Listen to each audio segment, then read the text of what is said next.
Hi guys, once again Ijaz Hidayat is with you with new talk, with the new sessions, and today I'm going to talk about the medication used by the perfusionist, and today we select the drug called heparin.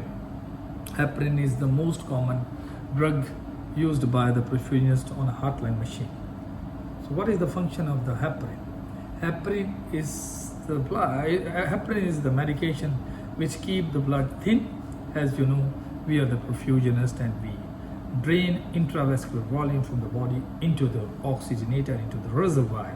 So we take around 4 to 5 liter blood from the body through the pipes into our reservoir, into the oxygenators to give oxygen to the blood and remove CO2 from the blood. So in this, of course, you need to keep a blood thinner. If you're not going to keep a blood thinner, there is a chance of blood clots, and there is a chance of your membrane can be clotted, and might be you're going to lose the patients. So always keep on eye what is the ideal indicator to monitor heparin on a pump, on a heartline machine. So the most big and the common indicators used by the perfusionist is the ACT machine. So the test to check the bleeding point of the patient on a heartline machine is the ACT machine.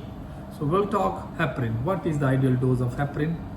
So first we'll talk about the vial of heparin. So normally usually you will get the vial of heparin in 5 mils in a vial, and in each mils is containing around 5,000 units per mil. So it's mean if the vial is containing 5 mls, it's mean each mils mean 5,000 mean total there will be 25,000 units of the heparin in 5 mils of the vial.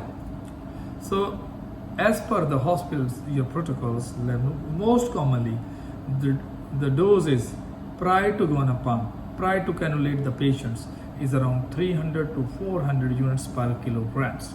So according to your hospital policy, if for example your hospital is keeping the protocols like 400 units per kilograms, so the anesthetist, the cardiac anesthetist, is going to give the heparin bolus around something like a 25 to 30,000 or maybe 30,000, 35,000 units, the bolus of the heparin prior to cannulate the patients.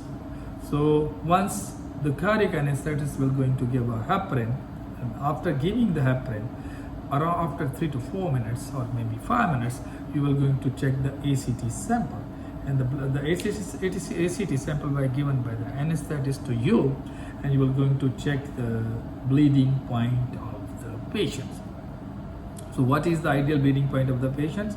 First we'll talk the baseline of the ACT. So the baseline bleeding point of the patients is around 120 to 140, around plus minus.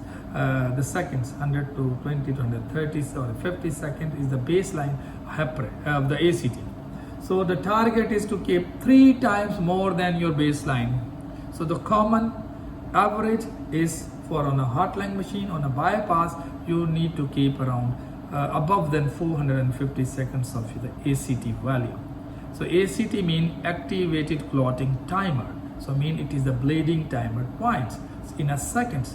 So the most common method to monitor the heparin is ACT during the bypass by the perfusionist.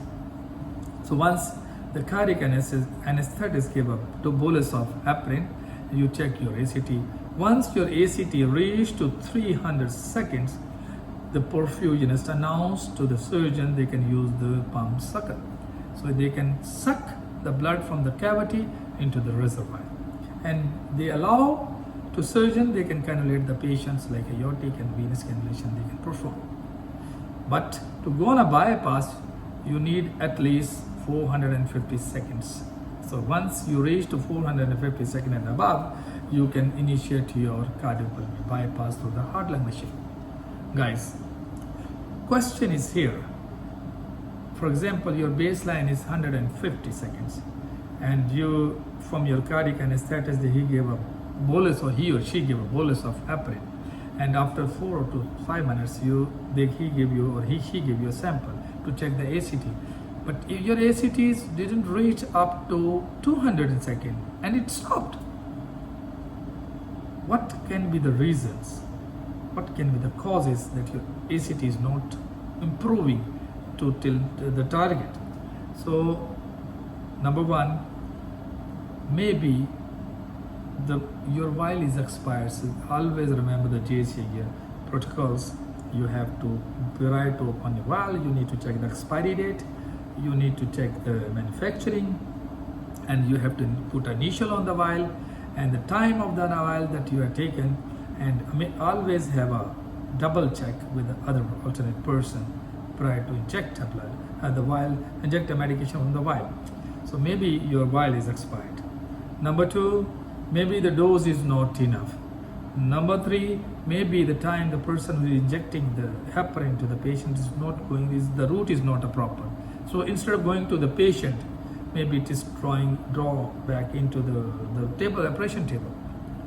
Sometimes maybe there is the malfunctioning of the ACT console. Your machine is not properly calibrated, or the ppm is not done properly time, and maybe the cartridge is used in the ACT machine maybe is the expired one.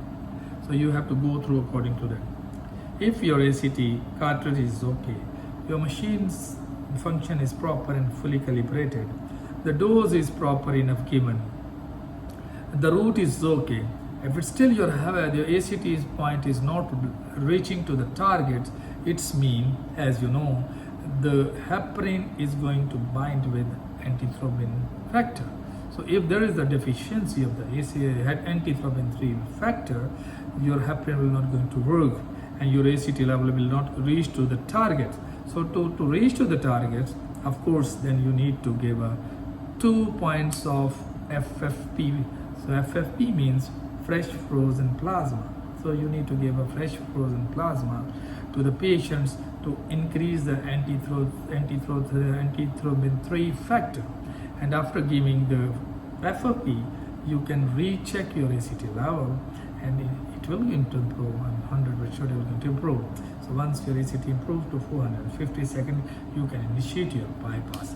During the bypass, if your ACT is below than 400, so you can give a small bolus of the heparins like 50 or 200 units per kilogram to maintain the ACT level above than 450 seconds.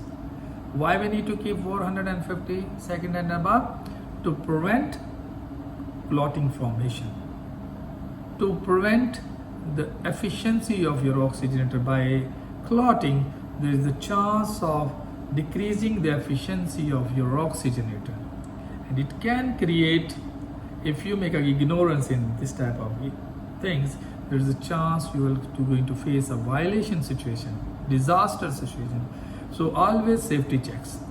Check the vials, check the concentration, check the route of the injection, check the expiry of the console, ppm of the console, check the calibration of your ACT console, check the expiry of the ACT cartridges.